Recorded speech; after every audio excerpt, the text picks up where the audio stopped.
In the metals quadrant, taking a look at the May copper contract, which finished the day down a little bit more than 1%, a little bit better than the lows, which were down 1.43%. That low print, 4.036. On the high side, up 32 basis points, 4.1075. That particular high was early in the day, so it was pretty much down day all day long, but we did finish with an up week, up 1.5% on the week, although we were up much more than that, more than double that earlier in the week. But it's a small victory to finish positive since it's the first up week in the last four, despite being down 3 of the last 4 sessions.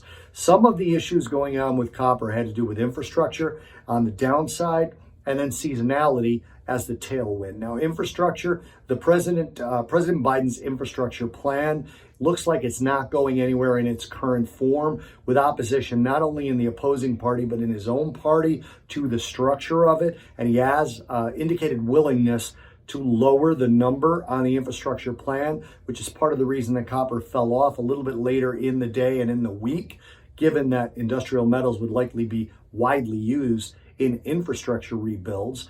But also seasonality. April, it tends to be a pretty strong month for copper, so there's a tailwind there. So it's a little bit of back and forth, which might have been part of the reason for it being not a great up week, but still an up week nonetheless. April's a pretty strong month for copper in general historically. We also have to look at the dollar and at China. The dollar had a bad week, down 93 basis points.